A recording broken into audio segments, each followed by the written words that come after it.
한동훈 이야기를 할 수밖에 없는데 저는 최근에 흘러가는 흐름을 보면 윤석열이가 정말 대노했을 것 같다는 추정을 한번 해봐요. 왜 그러냐면 윤석열이가 제일 싫어하는 게 한동훈의 언론 플레이거든요. 내가 윤석열을 감싸려고 하는 말이 아니라 윤석열 캐릭터가 급 대노하잖아요. 근데 상대방이 죄송하다고 고개를 숙이면 풀리는 캐릭터예요.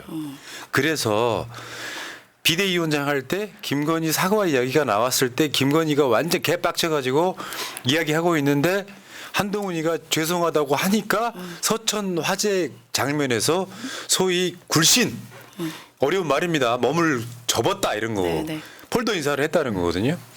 그때 윤석열이가 한번 받아줬다라고 해요.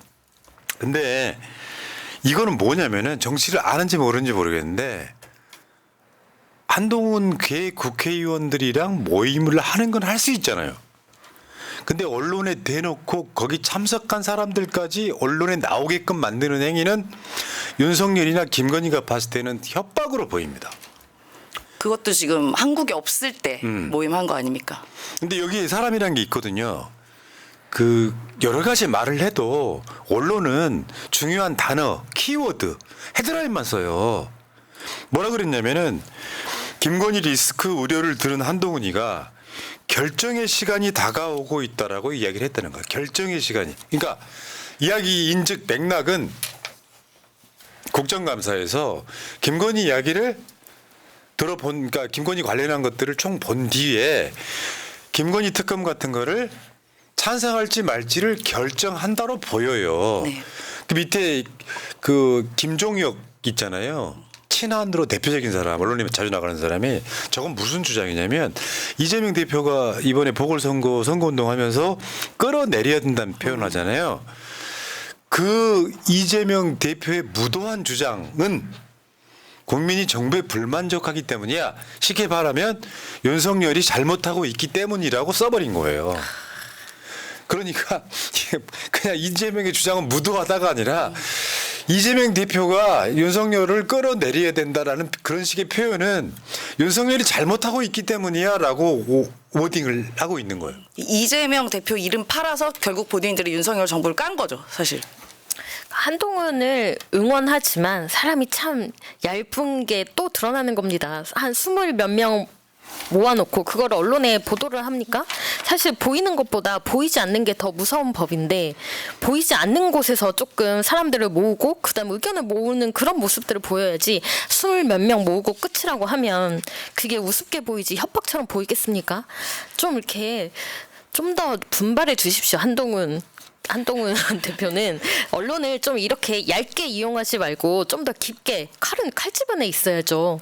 근데 이제 우리가 그랬잖아요. 8명만 모으면 된다. 그랬는데 실제로 이제 언론에서 8명 못 모은다. 한동훈한테 그런 새가 없다 이랬는데 지금 20몇 명이 왔어요. 사실 뭐 친한이 아닌 사람도 왔다 그래요. 그 언론에 의하면요. 그러니까 친한 게. 예. 그러면 약간 이거 보도 봤을 때 20몇 명이면 약간 용산은 긴장 탈 것 같아요. 좀 쫄깃하지 않겠습니까? 그러니까 이게 박근혜 탄핵대로 보면은 그 바른정당 쪽으로 넘어갔던 사람들의 분위기가 만들어지고 있는 거죠.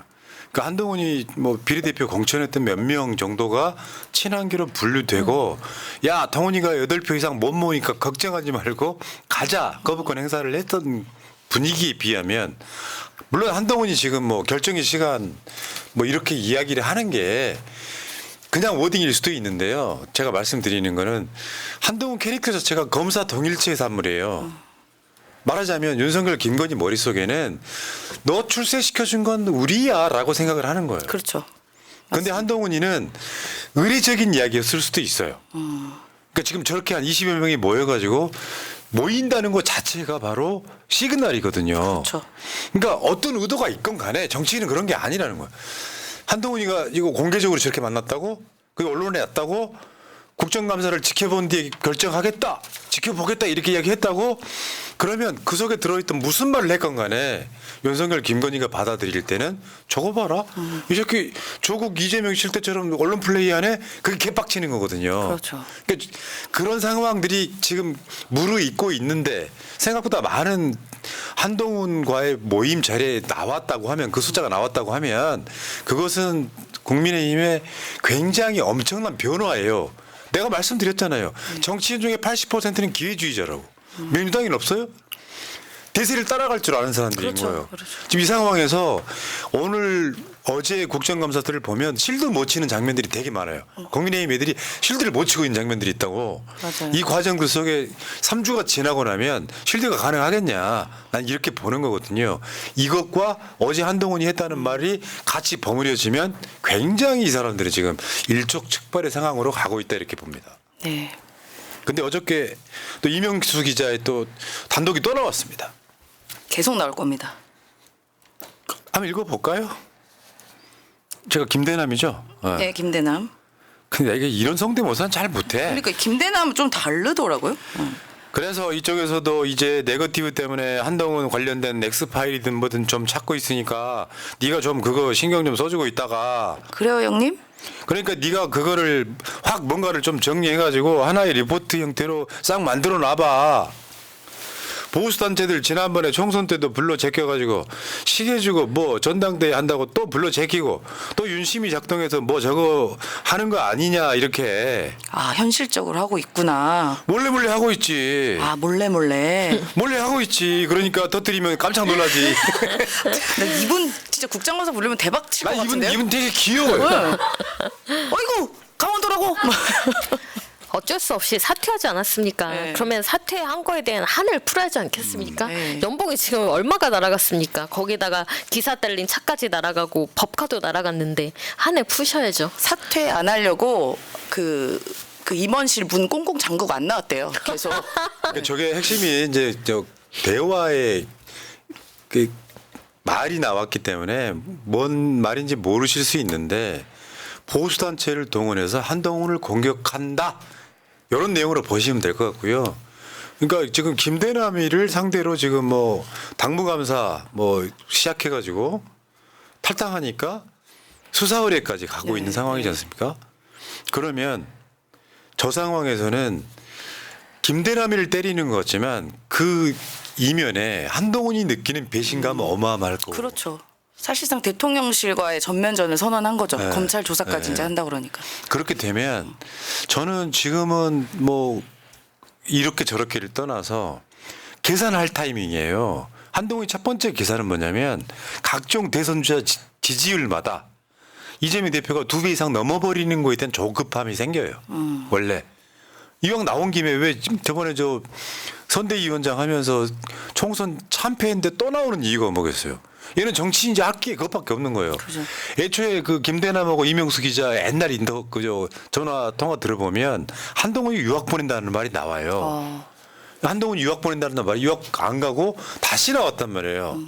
이 과정들이 있어요. 그러니까 어느 시점까지는 한동훈이 윤석열 김건희에 의해서 길러졌어요. 근데 비대위원장 하면서 국민 눈높이 이야기하고 말이 왕따너티 이야기 나오고 그러면서 한동훈이가 이제 쉽게 표현하면 딴 주머니 차고 자기 갈 길 가고 하면서 완전 틀어졌는데 이 상황에 지금 원팀이었는데 김건희가 한 식구였는데. 왜냐하면 저건 뭐냐면요. 김대남이가 서울 보증에 3성급 의원들이나 가는 자리에 갔다는 거는 대통령실에 누구도 건드릴 수 없는 언터처블이 힘을 써줬다는 거거든요. 그러니까 저 김대남이는 사실은 김건희 등의 오더를 받았을 가능성이 매우 높은 거죠. 그렇게 알고 있기 때문에 한동훈 입장에선 어마어마한 배신감에 치를 떨고 있는 거죠. 그러니까 한동훈은 싸울 때죠. 이쪽에서도 네거티브 때문에 한동훈 관련 엑스파일을 찾고 있다. 너는 뭐 없냐라고 지금 이명수 기자한테 얘기한 거 아닙니까? 이쪽이 누구겠습니까?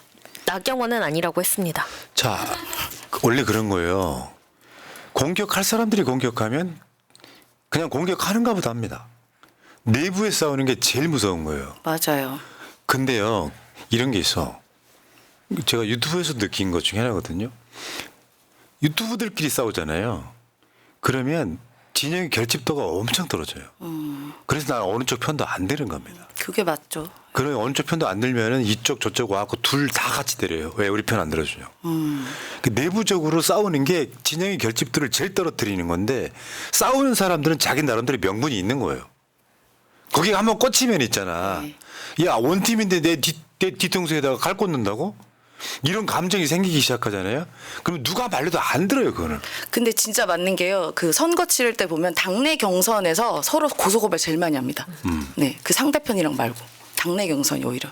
우리도 지금 있잖아요. 뭐 박영진 최근에 나오고 그러던데 이 사람들은 이재명 대표가 그럴 리도 없겠지만 설마 잘못돼도 대안이 안 돼요. 소위 말하면 비명계가 이재명의 대안이 되는 게 아니고 이재명 대표가 박영진을 공천에 잘랐습니까? 당원들이 잘랐잖아요. 경선에서 떨어진 거죠. 서운한 게 있다 없다 없고 그 유도 질문하는 김현정이가 제일 나빠. 아니 왜 그런 거가 똑같은 거예요. 전해철이가 나오거나 박영진이 나오거나 홍영표가 나오면 민주당이 정치할 것 같아요? 불가능하다니까. 완전 불가능한 이야기들 하고 있는 거랑 똑같은 맥락이에요. 지금 저런 상황에 김건희 정책 수준 보셨죠? 이명숙 씨랑 통화한 내용 들어보면 막 갈라치기 엄청 하고 맞아요. 최재형 목사랑 카톡하는 것도 봐도 갈라치기 엄청 하잖아요. 네. 그런 정치에만 몰두해 있는 캐릭터예요. 대승적으로 용서할 사람들이 아니에요. 그나마 윤석열이는 성격이 한동훈 일을 버리고 싶지 않은 것들이 계속 왔다 갔다 하다가 최근에 완전 버린 걸로 보이는 거예요. 제가 볼 땐 뒤에서 김건희 씨가 다시는 한동훈이랑 뭐 만나지도 말고 아예 이제 뭐 사과해도 받아주지 말라 한 것 같아요. 아예. 그래서 공항 때 보면 저기 멀리서 레이저 쏩니다. 한동훈한테. 가까이 오지도 북한의 않아요. 행사 봤잖아. 아이씨 이러잖아요. 자, 결정의 시간이 다가오고 있습니다. 우리는 한동훈을 응원합니다. 일단 윤석열 무너뜨리는 게 그렇죠. 중요합니다. 일단 도구로 써야 되는 거 아닙니까? 네. 여러분 있잖아요. 웃자 많은 소리니까 화부터 내지 마시고 여론조사가 오면 한동훈 지지율 한 2%만 올려줍시다. 전 방송에서 의도적으로 한동훈 쪽 약간 이렇게 올려줍니다. 기본은 그런 거죠. 예. 한동훈이라고 하는 캐릭터가 정치 잘할 캐릭터는 안 되고요. 그냥 셀카질이나 하세요. 그런데 현실적으로 보수는 한동훈 무너지면 다 무너지는 거거든요. 완전히 끝나는 거예요. 예를 들어서 이번에 200석이 넘어가지고 쌍특검 통과됐다 그러면 윤석열 지지율은 10%대 초중반으로 떨어져요. 그러니까 한 번은 일단 막아냈어요. 네. 한동훈이가 이거 뭐 통과시키면 안 된다 막아냈는데 바로 다음 달 며칠 안 남았어요. 국정감사 끝나면 김건희 최혜병 특검 또 올라가요. 네. 그때도 반대할 수 있는지 한번 보자. 아니, 국민의힘에서도 이번에는 통과 안 될 거다 이렇게 여지를 줍니다. 이번에는. 그러니까 다음 건 김건희 모르지. 특검법 찬성 표수가 이번에 23표가 증가했다니까요. 4표 무너졌으면 어쩔 뻔했어요. 그러니까 지지율이 올라가고 내려가고 하는 게 나 그 원리를 다시 한번 설명을 드릴게요, 여러분들한테. 선거 나가시는 분들이 나 찍을 사람한테 명함 나눠주는 거예요. 나 안 찍을 사람한테 명함 나눠주는 게 아니라고. 그게 선거의 원리예요. 길거리 지나가다가 나는 성향이 약간 개혁적인 측면이 있어. 근데 내 눈에 많이 보이는 사람 찍게 돼 있는 거랑 비슷한 맥락이에요. 지지층들은 내부적으로 지지고 볶는 걸 제일 싫어해요. 맞아요. 그러니까 대구 경북에서 그런 얘기 하잖아요. 그 사람들은 이재명 대표가 무죄인 건 아무 상관도 없어요. 왜 이재명 못 잡아놓고 그렇게 무기력하냐고 설명하는 거랑 비슷한 거예요. 그쪽이 제일 싫어하는 게 민주당 지지층이든 국민의힘 지지층이든 내부적으로 싸우는 걸 제일 싫어해. 그래서 민주당 지지층들이 소위 수박들을 싹 쓸어버린 거예요. 야, 이 엄중한 시기에 니들이 지금 윤석열 이렇게 할 일이 있어? 라고 싹 쓸어버린 거예요. 그런 사람들은 대안이 절대 되지 않는다. 그러니까 난 동훈이가요. 시간이 지나서 뭐라도 해야지. 그렇죠. 지금 여기서 가면 아무것도 못해. 동훈아 정치 인생 힘내. 끝나죠. 그러니까 윤석열 따까리밖에 못합니다. 계속 그렇게 나가면요. 힘을 내십시오. 자, 여기까지 하시고요. 자, 어쨌든 결정의 시간이 다가오고 있다. 여기까지. 한동훈 만찬 참석자 명단 한번 읽어드릴게요. 우리가 인증을 또 해드려야지. 네, 그럼요. 김소희, 김상욱, 김예지, 김형동, 고동진, 박정하, 박정훈, 배현진, 서범수, 송석준, 우재준, 유용원, 장동혁, 정성국, 주진우, 진종호, 한지아, 조경태, 김건, 김재섭, 김종혁. 이게 주진우가 의외일 수 있겠지만 한동훈 쪽입니다 원래가요. 예. 원래가 네, 원래가 한동훈 쪽입니다. 네. 그래서 이혼모를 더 애지중지합니다. 네 맞아요. 우리 소중히. 예. 김건희 소중히. 아, 예. 자, 여러분들 화이팅 하시고요. 문제는 저는 보수 괴멸의 시간이 다가오고 있다고 봐요. 보수를 뽑아줬더니 박근혜 나왔지, 윤석열 나왔지. 저는 그나마 윤석열 탄핵에 동참하는 자들한테는 기회가 있다고 봅니다. 네. 그런데 윤석열 끝까지 실드 치는 사람들은 같이 묻어야 돼요. 진시황 무덤에 신하들 같이 묻었던 거랑 똑같이 묻어야 돼요. 본인들이 선택한 거죠. 지금 어차피 줄줄 새고 있는 배에 탑승한 거잖아요. 본인들이. 예. 이런 자들을 이름하여 샤이 한동훈이라고 해요. 아직까지는 동조하지 않는데 샤이 한동훈이라고 해요. 근데 이런 사람들이 이 사람들 뿐일까요? 이제 분위기 보고 점점 오겠죠. 여러분 보세요. 일단 부울경 한번 가봅시다. 우리가 금정구청장 선거 이겨봐요. 네. 그쪽 금방 무너집니다. 왜냐하면 지방선거 공천권자들이야. 지방선거는 코앞으로 다가오고 있어. 그렇죠. 근데 금정구가 무너져. 보수 지역이 무너져. 그럼 이 사람들 당연히 놀랍게도 10월 16일이 국정감사 중간에 보궐선거일이라는 사실. 굉장히 중요한 포인트예요. 그다음에 대구 경북 같은데 대구 경북은 쉽게 무너뜨리는 방법은 재의결 같은 거 통과시키는 거예요. 통과가 돼버리면 완전 무너져요. 거기. 그거 하나 못 지킨다고. 그러면 결국에는 걷잡을 수 없이 갑니다. 그래서 윤석열이가 사과 안 하는 이유가 그것 때문에 그래요. 사과를 하면 그나마 알량하게 남아있던 20%가 무너져 버려요. 그러니까 더 세게 나가는. 그렇죠. 근데 윤석열 부정평가나 탄핵을 원하는 숫자는 지지하는 사람들보다 두세 배 높다는 거. 명심하시기 바라겠습니다. 그래서 저는 민주당한테 책은도 해야 돼요. 그렇지만 민주당 국회의원들한테 그 후원금도 많이 보내주면서 잘하는 사람 위주로 막 칭찬을 해줘야 돼요. 용기들 내라고. 근데 제가 봤을 땐 이재명 대표도 탄핵을 염두에 두고 있는 것 같아요. 그러니까 끌어내린단 말을 제1당 야당 대표가 이렇게 나온 거죠. 예. 여기까지 하겠습니다. 자. 라이언 정님 감사드리고요. 라이언 정님 또 감사드리고요. 명태 씨 자존심 여러 가지 조심하시길 증거를 위해서라도 하셨습니다. 내가 보기엔 명태긴 똑똑한 사람이에요. 내가 어떻게 되더라도 누군가에 알려주고 되실 분이 걱정하지 마세요. 제가 통화 열심히 해보겠습니다. 또. 이상용님 오랜만에 라이브에서 응원합니다. 고맙습니다. 땡큐.